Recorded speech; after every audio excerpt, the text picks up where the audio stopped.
오늘은 더 깊게 여섯 번째 시간 요한일서 4장에 있는 말씀을 통해서 더 깊은 사랑이라는 제목으로 함께 은혜 나누도록 하겠습니다. 요한일서에서 사도 요한은 우리가 하나님의 사랑하면, 우리가 하나님을 사랑하면 빛 가운데 거한다라고 이렇게 말씀하고 있습니다. 요한일서 2장 9절 이하의 말씀입니다. 빛 가운데 있다고 말하면서 자기 형제자매를 미워하는 사람은 아직도 어둠 속에 있습니다. 자기 형제자매를 사랑하는 사람은 빛 가운데 머물러 있으니 그 사람 앞에는 올무가 없습니다. 거칠 것이 없다라고 말하고 있죠. 당시 사도 요한이 목회하고 또 이 편지를 썼던 것, 에베소에 있는 어떤 교회라고 이렇게 여겨집니다. 그런데 어떤 문제인지 정확하게 요한일서에 등장하지 않지만 미루어 짐작컨대 복음을 왜곡하는 거짓 교사들의 가르침이 교회 안에 들어왔던 것 같습니다. 그래서 여러 가지 혼란과 영적인 전쟁이 일어나고 있는 그런 상황이었습니다. 우리가 어떤 신앙 고백을 하는가라는 것 얼마나 중요한 문제인지 모릅니다. 내가 어떤 신앙 고백을 하느냐에 따라서 교단이 바뀌고 교회가 달라지고 또 그 교회의 예전이 조금씩 다른 것을 보게 됩니다. 그런데 오랜 이 장구한 교회 역사를 하나하나 깊이 있게 들여다보면 사실은 교회가 분열하는 이유, 그 뒤에는 어떤 심오한 신학적인 이론보다는 바로 인간들의 사소한 욕심이 그 원인인 것을 보게 됩니다. 다 예수님 믿습니다, 다 하나님 사랑한다 라고 말합니다. 하지만 이렇게 외치는 그 사랑 뒤에 자기의 욕심을 슬며시 숨겨 놓는 것을 보게 되죠. 요한일서에서 말하고 있는 사랑이라는 단어는 헬라어 아가페라는 말의 번역입니다. 여러분, 하나님의 사랑을 가리킬 때 특별히 요한은 아가페라는 단어만을 사용하고 있는 것을 보게 됩니다. 우리가 세상에서 경험할 수 있는 이 아가페 사랑, 가장 근접한 사랑이 바로 우리 어머니들의 자식을 향한 사랑이 아닌가 생각합니다. 어머니 사랑 생각할 때마다 어떻게 그런 사랑이 있을 수 있을까? 낳아주시고 길러주시고 또 자식을 위해 모든 희생을 아끼지 않는 어머니의 사랑, 우리가 이 땅에서 경험하게 되는 하나님 사랑에 가장 가까운 사랑입니다. 그래서 여러분, 어머니 사랑은 내리사랑이라고 하죠. 이 내리사랑인데 그 반대인 치사랑, 이 아래로부터 올라가는 사랑은 아주 드물고 쉽지 않은 것을 보게 됩니다. 자식이 아무리 부모를 사랑해서 효도한다고 해도 그 사랑이 어찌, 그 효도가 어찌 어머니의 사랑에 견줄 수 있겠습니까? 그런데 우리 하나님이 우리를 사랑하시는 아가페 사랑은 인간관계에서 가장 숭고한 이 모성애보다 더 크고 더 위대한 사랑이다 말씀합니다. 이사야 49장 15절의 말씀입니다. 여인이 어찌 그 젖먹는 자식을 잊겠으며 자기 태에서 난 아들을 궁일히 여기지 않겠느냐. 그들은 혹시 잊을지라도 나는 너를 잊지 아니할 것이다. 사람에게 있는 가장 큰 사랑인 모성애조차도 하나님의 사랑, 이 아가페 사랑과는 비교할 수 없다라고 말씀해 주고 있죠. 이 아가페 사랑과 흔히 비교해서 말하는 것이 에로스의 사랑입니다. 우리 에로스 하면은 육체적인 사랑, 이것에만 국한해서 생각하기 쉬운데 사실은 에로스라는 말의 의미는 굉장히 좋은 이 사랑입니다. 에로스의 사랑은 먼저 열정적인 것을 보게 되죠. 아주 뜨거운 사랑입니다.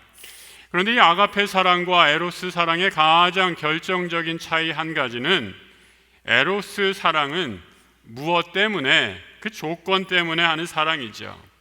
상대방이 예쁘니까 사랑합니다. 나와 마음이 맞으니까 사랑합니다. 내가 좋아할 어떤 이유가 있기 때문에 그 사람이 가진 조건, 환경이 마음에 드니까 사랑한다라는 것입니다. 한국교회가 지금 위기에 빠진 것, 하나님 사랑, 예수님 사랑하기는 하는데 에로스적으로 사랑하기 때문입니다. 예수님 사랑한다 하면서 내가 더 높은 자리의 영광을 얻으려고 합니다. 마치 제자들이 예수님을 따르면서도 서로 더 높은 자리를 얻기 위해 싸우는 모습과 그리 크게 다르지 않습니다. 하나님이 복을 주시면 내가 원하는 것 채워지지 않으면 하나님도 필요 없고 천국도 필요 없다라는 교만한 태도이죠. 한국 교회의 위기에 대해 말하지만 사실 한국 교회만 이런 문제가 있는 것은 아닙니다. 이 죄인들이 모이는 우리 모든 교회 여러 가지 한계와 모순들을 지니고 있는 것을 보게 됩니다. 여러분, 인도에도 그리스도인들이 있습니다. 인도가 힌두교 국가이지만 대부분이 다 힌두교인들이지만 아주 소수의 그리스도인들이 있습니다. 인도 하면 떠오르는 것, 카스트 제도가 떠오르죠. 아주 오래된, 인도 역사만큼이나 오래된 신분제를 가리키는 말입니다. 그 가운데 예수를 믿어서 개종한 사람들이 있습니다. 가장 높은 브라만 계급에 속한, 이 사제 계급에 속한 사람들, 아주 소수이긴 하지만 예수를 믿어 개종한 사람들이 있습니다. 또 이 가운데는 가장 낮은 계급, 이 불가촉 천민이라고 하지요. 이 브라만 계급이 아니라 가장 낮은 계급을 찬달라 계급이라고 하는데, 이런 불가촉 천민들 중에서 개종해서 그리스도인이 된 사람들도 있습니다. 그런데 아이러니하게 서로 그리스도 안에서 형제자매 되었다라고 하면서 이 브라만 계급과 찬달라 계급 사람들 같이 모여서 예배하기가 얼마나 힘든지 모릅니다. 서로를 무시하는 그 문화적인 배경이 너무나도 오래되었기 때문입니다. 남미에 있는 교회들도 마찬가지이죠. 순복음 계열에 있는 교단들은 굉장히 뜨겁고 열심인 반면에 해방신학이 기초가 된 정치적 성향이 짙은 카톨릭 교회들과 끊임없는 갈등을 빚고 있는 것을 보게 됩니다. 미국에 있는 교회들도 마찬가지이죠. 백인들은 백인교회에서 예배하고, 흑인들은 흑인교회에서 예배하고, 우리 한인들은 한인들끼리 모여서 예배합니다. 물론 언어의 장벽이 있기 때문이기도 하지만 보이지 않는 사회적, 정서적 장벽도 존재하기 때문입니다. 인종과 문화적인 차이뿐만 아니라 사회적 이슈에 대해서도 자신들이 믿는 것을 표현하면서 갈등하기도 합니다. 어떤 교회는 자신들이 믿는 신념에 따라 무지개색을 표현하면서 예배를 드리고, 또 어떤 이들은 이것을 철저히 반대하면서 심한 갈등을 겪는 것을 보게 됩니다.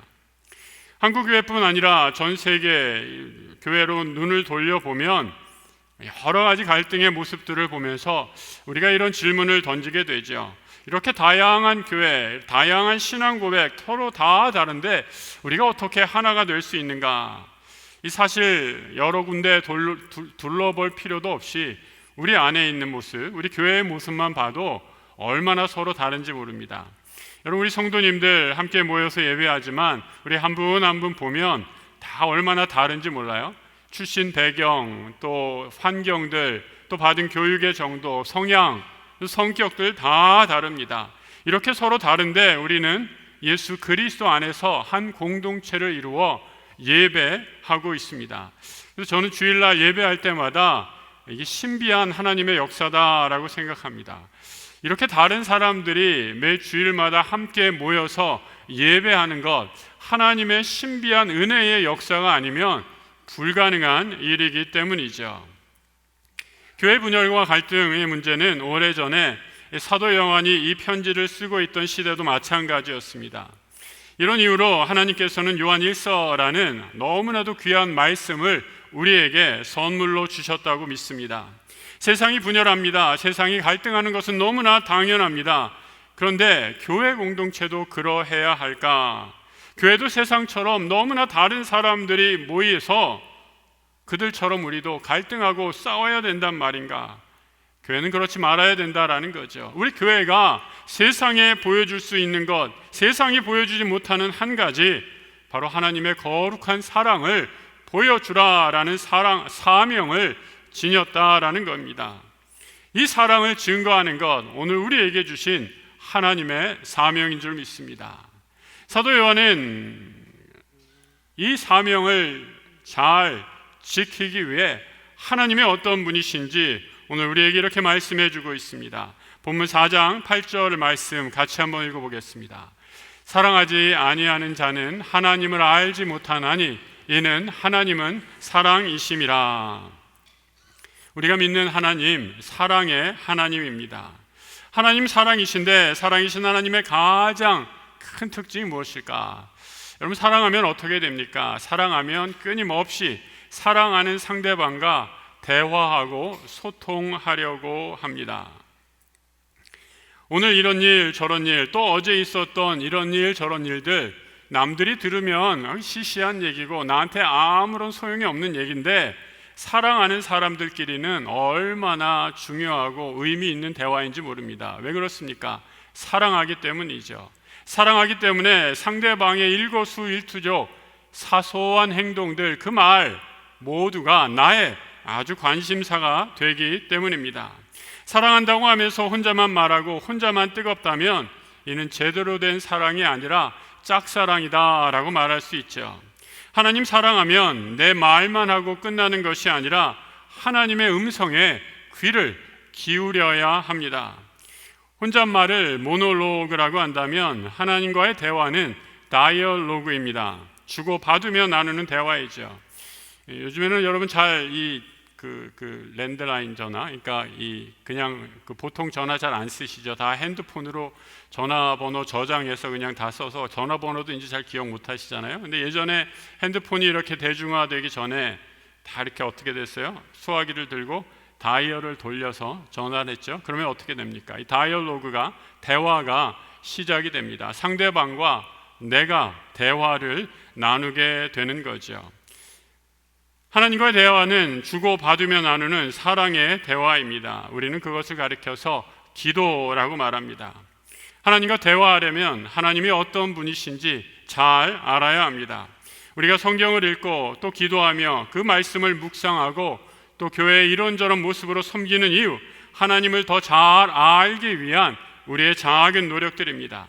하나님을 제대로 알아야 대화하고 더 깊은 사랑 안에 거할 수 있기 때문입니다. 오래전에 제가 가르쳐주는 학생이 저한테 와서 이렇게 질문했어요. 교수님, 저는 하나님 사랑하고 싶은데 그래서 궁금한 게 너무 많은데 이 성경을 읽어도 잘 모르겠어요. 그래서 교회 가서 전도사님, 목사님한테 이렇게 물어보면 이렇게 대답하신다는 거예요. 야, 그냥 믿어. 무조건 믿으면 돼. 이렇게 대답해가지고 궁금증이 하나도 해결되지 않아서 어떻게 하면 좋냐 저한테 이렇게 상담했던 학생이 생각납니다. 여러분, 상대를 깊이 알아가고 인격적인 만남을 위해서 꼭 필요한 것이 무엇입니까? 이 질문하는 것이죠. 여러분, 상대를 만나서 상대방이 호감이 있으면 여러분 어떻게 됩니까? 자꾸 묻게 되죠. 한번 만났는데 아무런 질문이 없다면 어떻게 되는 거예요? 이제 그 만남은 여기서 정리하자라는 그런 의미로 봐도 좋습니다. 호감이 생기고 그 호감이 점점 커져서 감정이 사랑으로 바뀌게 되기까지 계속 질문하고 또 질문해야 합니다.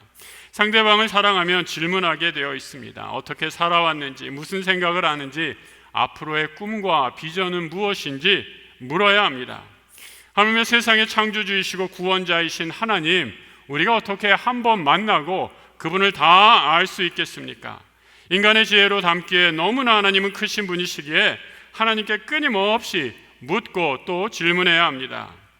어떤 분들은 질문하면 질문하는 것 불신앙이다 라고 이렇게 가르쳤습니다. 그래서 무조건 믿으라 라고 하셨습니다. 하지만 저는 질문하는 것이 당연하고 더 건강한 신앙이라고 생각합니다. 기도하면서도 질문할 수 있습니다. 우리 집사님이 그러시더라고요. 목사님, 저는 하나님께 그냥 화내면서 기도한 적이 있어요. 하나님, 정말 왜 그러세요? 나한테 이러셔도 되는 거예요 라고 하면서 하나님께 소리 지르면서 기도하셨다라고 말씀하시는 것 듣기도 했습니다. 여러분, 우리가 어떤 질문을 하던 인격이신 우리 하나님, 그 질문에 답해 주시고 응답하실 줄 믿습니다. 하나님은 사랑이시다. God is love. 이 한 문장으로 표현되는 아주 간단한 표현에 심오한 하나님의 사랑이 담겨 있는 것을 보게 됩니다. 우리는 그 하나님의 사랑을 어디서 찾을 수 있을까? 사도 요한은 하나님 사랑의 가장 확실한 증거가 여기 있다라고 말씀해 주고 있죠. 오늘 본문 4장 10절의 말씀 같이 한번 읽어보겠습니다. 사랑은 여기 있으니 우리가 하나님을 사랑한 것이 아니요 하나님이 우리를 사랑하사 우리 죄를 속하기 위하여 화목 제물로 그 아들을 보내셨습니다. 사랑은 하나님으로부터 시작합니다. 내가 하나님을 사랑한 것이 아니라 하나님께서 우리를 먼저 사랑하셨습니다. 하나님 먼저 우리를 사랑하신 가장 확실한 증거, 그의 아들 예수 그리스도를 우리를 위해 아낌없이 내어주시고 이 땅에 보내셨다라는 사실입니다. 우리가 하나님 사랑한다고 인간이 신이 될 수는 없는 노릇이지요. 불가능한 일입니다. 그래서 하나님 우리를 너무나 사랑하시기에 죄로 인한 불통의 문제를 해결하시고자 우리와 소통하시기 위해, 우리와 대화하시기 위해 인간의 모습으로 이 땅에 오셔서 우리와 사랑을 나누십니다. 하나님이 먼저 사랑하셨기에 사도 요한은 이 편지를 받는 모든 이들에게 이렇게 말하고 있습니다. 본문 7절의 말씀 이렇게 시작을 하죠. 사랑하는 자들아 우리가 서로 사랑하자. 또 조금 뒤에 11절로 넘어가면 이렇게 얘기합니다. 11절 말씀 똑같이 시작하죠. 사랑하는 자들아 하나님이 이같이 우리를 사랑하셨은즉 우리도 서로 사랑하는 것이 마땅하다. 사랑하는 자들아, 이 헬라어 원어의 뜻은 사랑하는 자, 이 능동이 아니라 사랑을 받는 자들아라고 말하는 의미입니다. 하나님이 우리가 하나님을 사랑한 것이 아니라 하나님이 우리를 먼저 사랑하셔서 우리가 그 사랑을 체험하고 받기 때문이죠. 인간의 몸으로 이 땅에 오신 예수님, 우리를 사랑하시기에 부활 승천하셨지만 지금도 변함없이 우리를 사랑하십니다. 그래서 하나님께서는 예수 그리스도를 통해 성령 하나님을 우리에게 보내주셔서 그 사랑을 계속해 가십니다. 본문 13절 이하의 말씀 같이 한번 읽어보겠습니다. 그의 성령을 우리에게 주심으로 우리가 그 안에 거하고 그가 우리 안에 거하시는 줄을 아느니라. 아버지가 아들을 세상의 구주로 보내신 것을 우리가 보았고 또 증언하노니 누구든지 예수를 하나님의 아들이라 시인하면 하나님이 그의 안에 거하시고 그도 하나님 안에 거하느니라.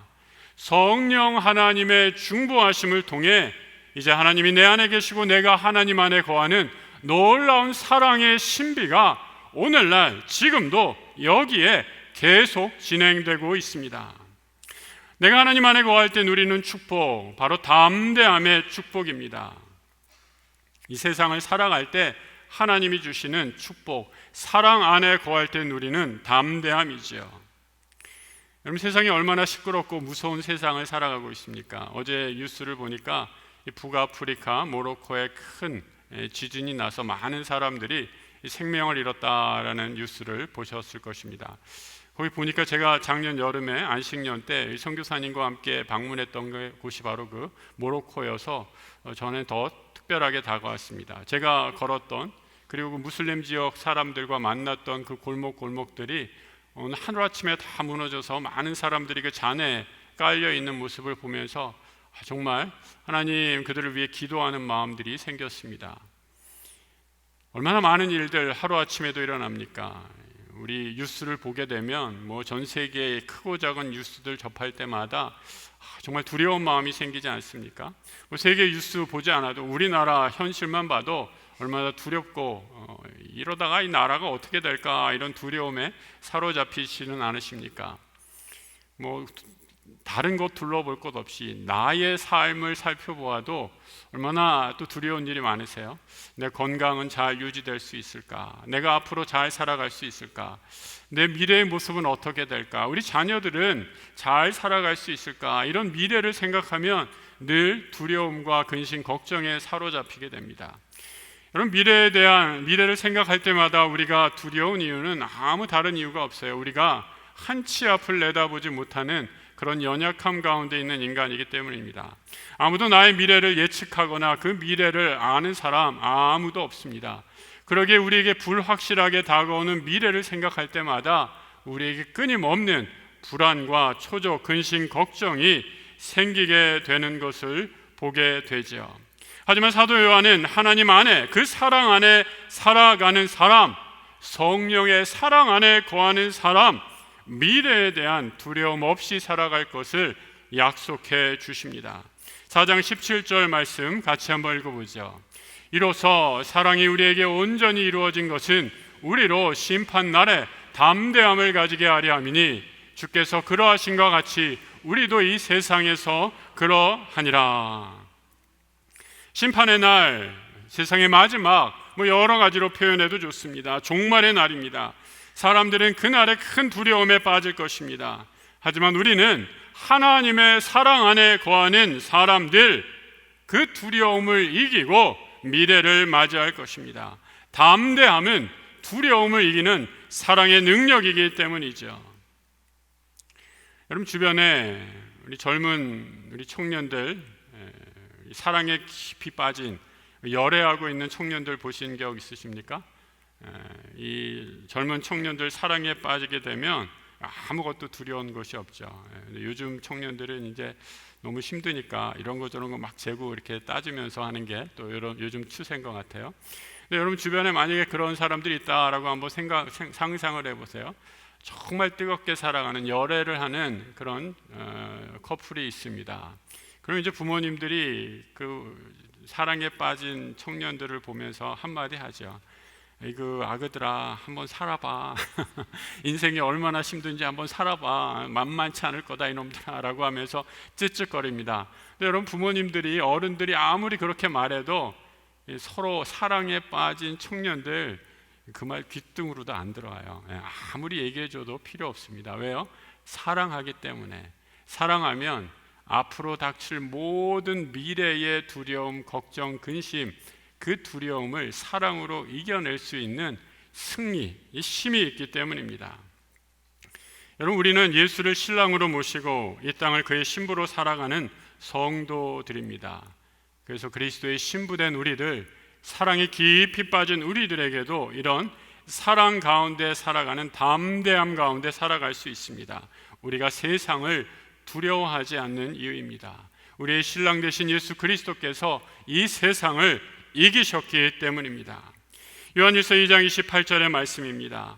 자녀들아 이제 그의 안에 거하라. 이는 주께서 나타나신 바 되면 그가 강림하실 때에 우리로 담대함을 얻어 그 앞에서 부끄럽지 않게 하려 함이라.